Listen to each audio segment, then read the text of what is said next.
What is up, and I welcome each and every one of you back to a brand new video. I hope you're all having fantastic days, and if not, I am sure I can make your day just a little bit better. Before we get started, don't forget to like, comment, subscribe.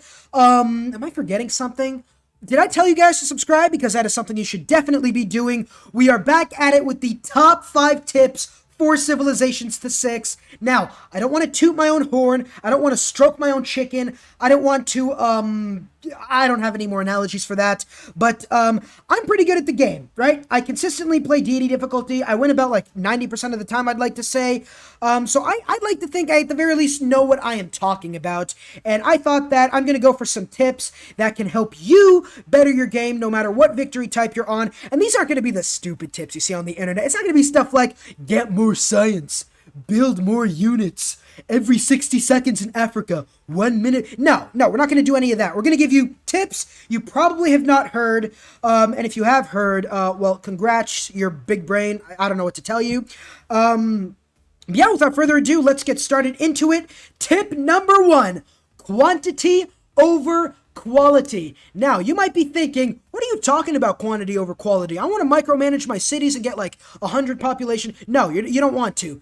Getting 10 solid cities is better than getting 5 incredible cities. I'm not even joking when it comes to that. You could have like the 5 best cities, natural wonder in each of those cities, and you could have 10 or 15 cities that are just solid, and you will win more with the 10 to 15 cities. The way Civilization 6 works, it's not Civilization 5. Civ 5, you got a science penalty and a culture penalty for founding more cities. So the optimum city amount was 4 or 5. Even then, you could probably make do with like 10 cities in that game. But we're talking about Civ 6, not Civ 5. Civ 6 is, there is no penalty for, founding more cities or founding more districts or whatever it is. The way this game works is you get most of your yields from districts, right? Like, for example, science. You're going to build a campus, library, university, research lab, maybe a diplomatic quarter gives you like 2 science, but all in all, that is going to give you the most science. Ditto for the theater squares in a culture victory, holy sites in a religious victory, industrial zones, you get the gist, right? Having, for example, 15 cities giving you campuses that will provide you maybe 10 overall science is better than having 5 incredible cities which will give you the same exact thing. Maybe the adjacency is a little bit better, so you're going to get like 13 overall science. 13 times 5 is a lot less than 10 times 10, I think. No doubt about it. So, you're going to get more science from population and culture, but it's not going to be that big. And from what I know, trade routes give you so many yields. You're going to get more trade routes with more cities, more production from industrial zones. Civ 6 is really just infinite city spam. If you're going to ask me, how many cities should I settle? I'm going to ask you, can you settle more cities physically? And if the answer is yes, go settle those cities. I don't care if it is a damn tundra city with 1 good tile improvement. I mean, obviously there are some restrictions, right? Settlers cost population and a lot of production later on in the game. If it costs you like 30 production to 30 turns to build 1 settler for like a tundra city, that's probably not the best idea unless you're Russia or Canada. But at the end of the day, quantity beats quality out because of the way districts are placed in this game and the fact that more buildings means more yields and there is no penalty towards getting more cities. But this leads me to my next point. Early war is how you win the game. You want to know my secret for winning Deity? Early war. Early war. You win an early war, it's game over. I don't care who you are. If you're a Prince player, you go to Deity, you win an early war, you are going to win that game. It is just that simple. The Deity AI starts off with 3 cities, multiple builders, and multiple production bonuses towards city buildings and districts. So by the time, if you go for a horseman rush or a swordsman rush, you take like maybe 5 enemy cities, you're gonna get a total of 2 districts per city. You're gonna have like a total of 2 builders worth of improvements per city, and because of that, you are going to have so much more yields than if you settled those cities. I did do a sort of science experiment I think it was a month or 2 ago, and you get like 30 to 40% more in each yield. I think it was the number. It was something around that by conquering 10 cities versus settling 10 cities. So going for an early war, the best thing to do is to just beeline horsemen or swordsman.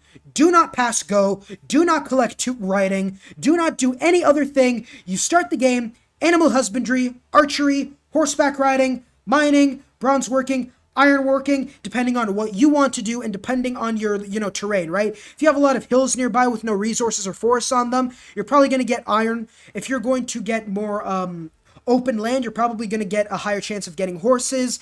And yeah, pretty much just go. It depends on it's sort of a talent, I guess you could say. It's sort of something that comes with experience. Obviously, sometimes you're not going to be able to go for an early war, but if you can, you have to beeline the units.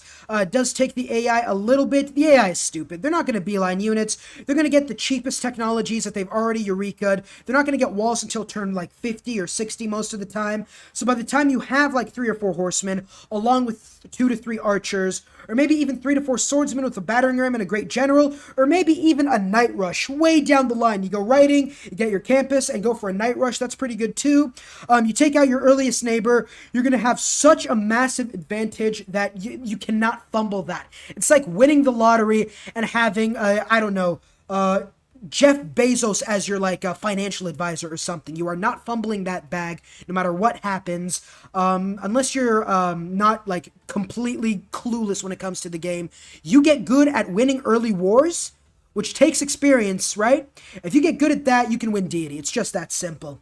That's pretty much tip number 2. Tip number 3, have a plan and stick to it. Now, the most important thing in this game is to have a plan, right? And I don't mean beginning of the game before you start have a plan. No.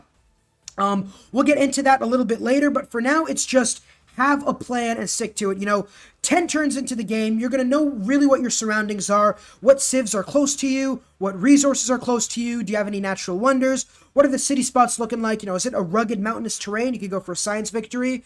Do you have plenty of natural wonders and production? You could go for a culture victory. Do you start near I don't even know, right? Maybe Spear of Theon. You could go for a domination victory. There are different, every game is different, and just because your civilization has a bonus towards a certain victory type, making the plan around the specific in-game circumstances is very important. For example, if somebody starts 8 tiles away from me, my plan is going to be, no matter who I'm playing, go for an early war, right? If somebody's starting, if I have no civilizations nearby, no city-states nearby, it's all just open plains, I'm going to go immediately political philosophy, get my government plaza, get my ancestral hall, and just start spamming out as many cities as I can.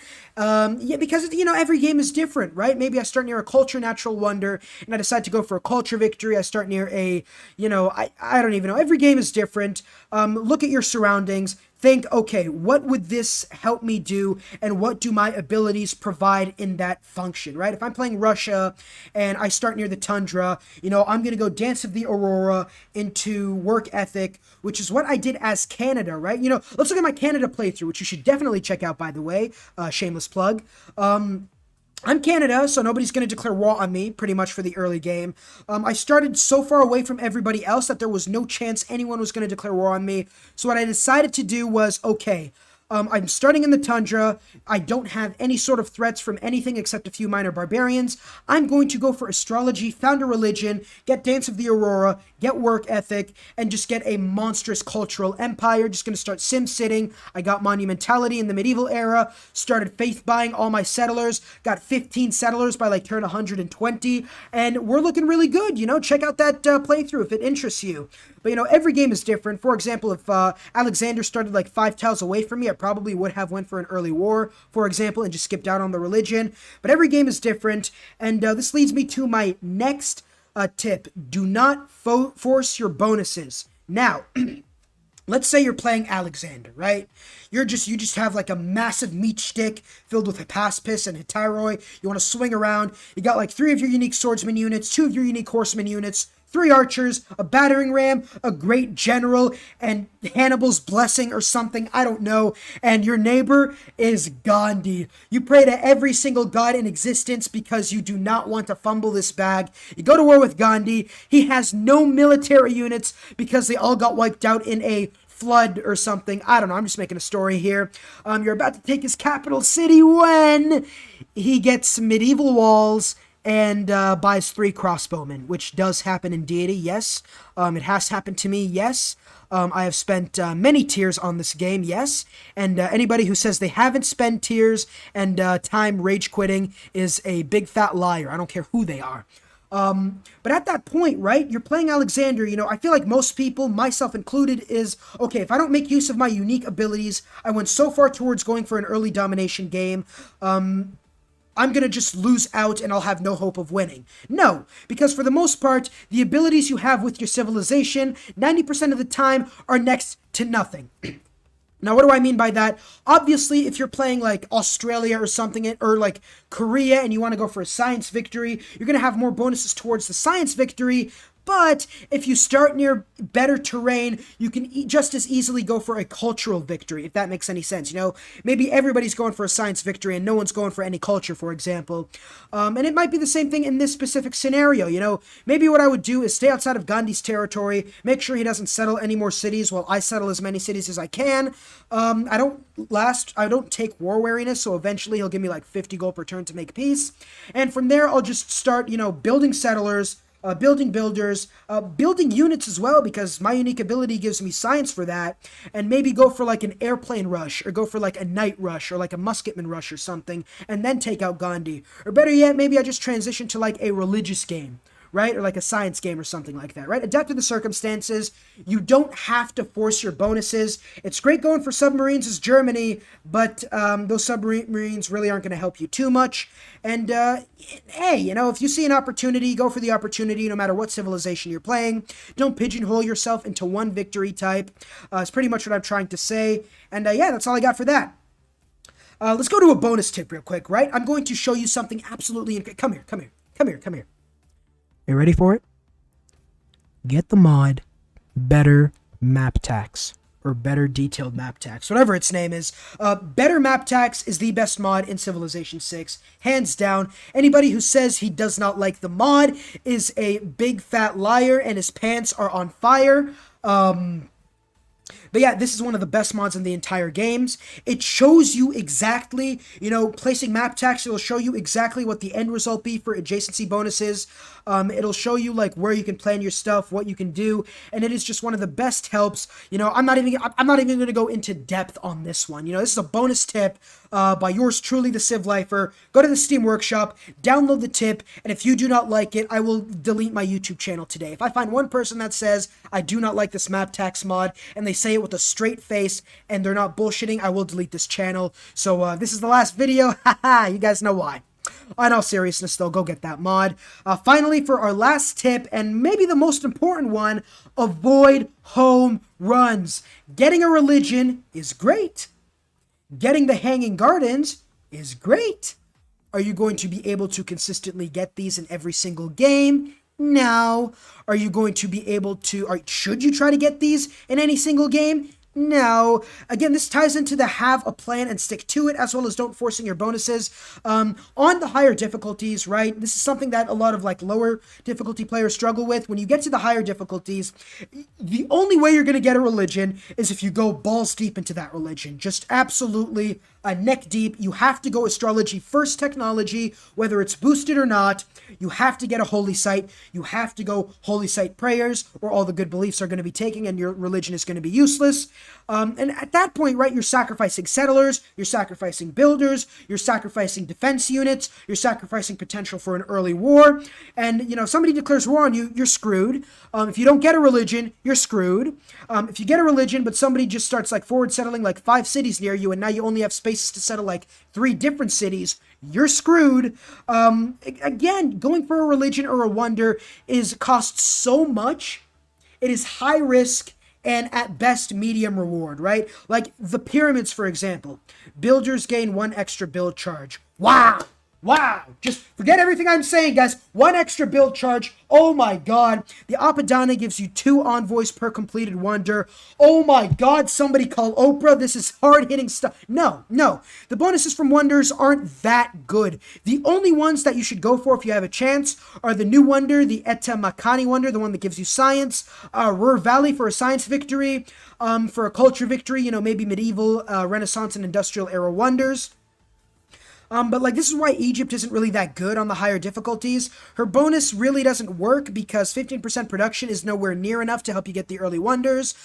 China does have the builder charge thing, but the fact that you need 2 builders per wonder, you might be able to get 1 or 2 wonders, but you have to build a defense force, right? As China, you got to get a perfect start, spam build like 50 different builders, and then maybe you'll have a chance of getting like a butt ton of wonders to make your unique ability worth it. Somebody like France does make this work though, because your medieval, Renaissance, and industrial era, you're going to have your empire settled at that time. You're going to already have maybe went through an early war or already city spammed, and now you have really good cities. And, medieval, Renaissance, industrial era, you can start getting all the cultural wonders, maybe Ruhr Valley if you're going for a science victory, all that good stuff. You have to be smart with this, right? If you can go for a wonder, go for it. If you literally have nothing else to build and are just killing time until the next technology, go for the wonder. If you lose it, so what? But don't rely on wonders or religions early on. It's best to just stay away from them, unless, for example, you're like Russia, Canada, or Byzantium, who has bonuses towards either founding a religion or a sort of defense bonus, so you can go towards founding a religion without having to build too many units. But yeah, that's pretty much all I have for this. Avoid home runs. Only go for them if it's like low risk. Like if you don't, if you lose this wonder, it is what it is. I didn't sacrifice anything.